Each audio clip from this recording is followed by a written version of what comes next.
Well, it feels like it's been a pretty dark past few weeks here with a lot going on in the United States as well as the rest of the world.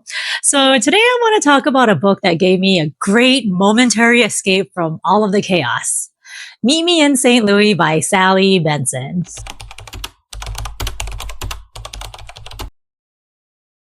Meet me in St. Louis, Louis, meet me at the fair. Hi, my name is Moana, and this is my reading buddy Spike. And I am a reading and writing lover who disliked English class as both a student and a teacher. And I am now documenting my journey of rediscovering my love for words. I absolutely love the 1944 film Meet Me in St. Louis starring Judy Garland. It always makes me smile and forget some of my problems for a while. So after I finished watching it, I thought that maybe I could find some books to read that are similar to the movie. When I looked it up in Google, I was pleasantly surprised to see that the movie was actually based on a book, and this whole time I had no idea that such a book even existed. So first, let's talk about how this book came to be because it's actually a fascinating story. Before it was a novel, these stories appeared in the New Yorker magazine in 1941 and 1942 under the title 5135 Kensington. That address? It was actually Sally Benson's actual childhood home. She wrote these nostalgic pieces during World War II, and there's something really special about that timing. At a time when readers were facing global uncertainty and turmoil, Benson offered them what we might call literary comfort food. A warm, gentle story looking back at a simpler time in American life. The book's optimistic tone and focus on life's simple pleasures provided a much-needed escape then, just as it continues to do for readers today who might be seeking refuge from our own challenging times. The story takes place in 1903 to 1904 during an incredible moment in American history. St. Louis was preparing to host both the World's Fair and the Olympics, so imagine that level of excitement. It was a time of massive change. Horses, oh my gosh. Marker. So it was a time of massive change.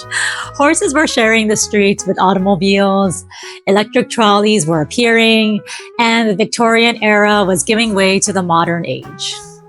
What makes Benson's writing special is how she finds magic in the ordinary. In an era where many popular books follow epic heroes' journeys with world-changing stakes, Meet Me in St. Louis reminds us that there's something wonderfully comforting about stories that celebrate everyday life.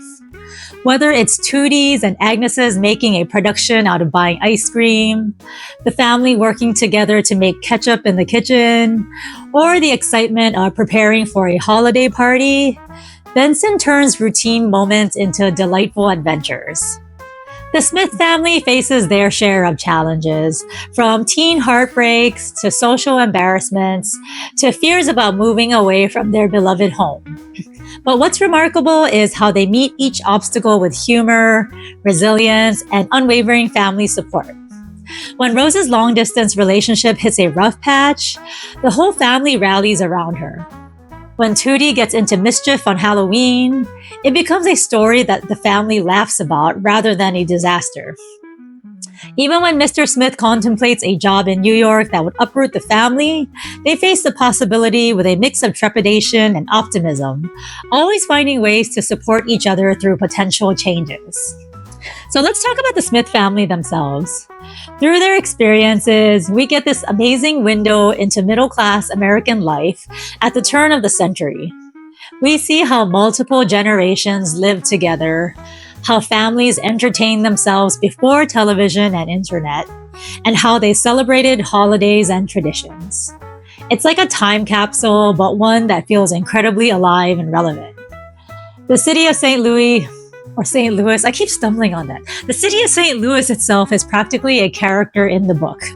Benson brings to life the neighborhoods, the changing seasons, and the way the World's Fair transformed the city.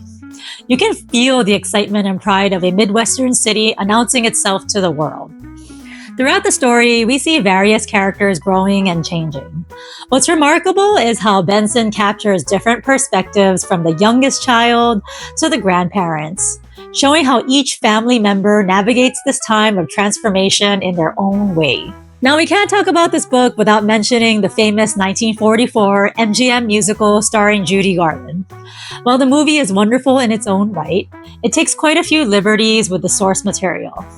The film concentrates more on the romantic elements and adds those iconic musical numbers we all know and love. Clang, clang, clang went the trolley. Ding, ding, ding went the bell. Zing, zing, zing went my heartstrings. From the moment I saw him, I fell. Have yourself a merry little Christmas. Let your heart be light. Next year all our troubles will be out of sight.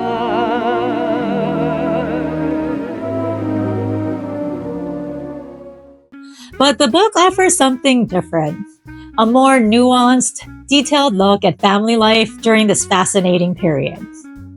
The cultural impact of Meet Me in St. Louis extends far beyond its historical significance. Yes, it helped shape our collective memory of turn-of-the-century America, but perhaps more importantly, it reminds us that not every meaningful story needs epic stakes or world-changing events.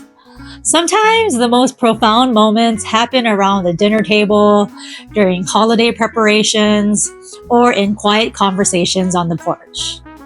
In our fast-paced world of constant drama and global challenges, there's something revolutionary about a story that finds joy, humor, and meaning in life's simple moments. The book shows us that family life, with all its small triumphs and challenges, its moments of laughter and occasional tears, can be just as engaging as any grand adventure. Whether it's Esther's determination to make Warren Speed notice her, Katie the cook's ongoing battle with modern conveniences, or the whole family's excitement over the World's Fair, these everyday moments become magical through Benson's loving attention to detail. So if you enjoyed Meet Me in St. Louis and are looking for more gentle, optimistic stories that provide a similar comfort, here are 3 books I highly recommend. First is A Tree Grows in Brooklyn by Betty Smith, another warm, detailed portrait of family life from the same era that captures both the joys and small victories of daily life.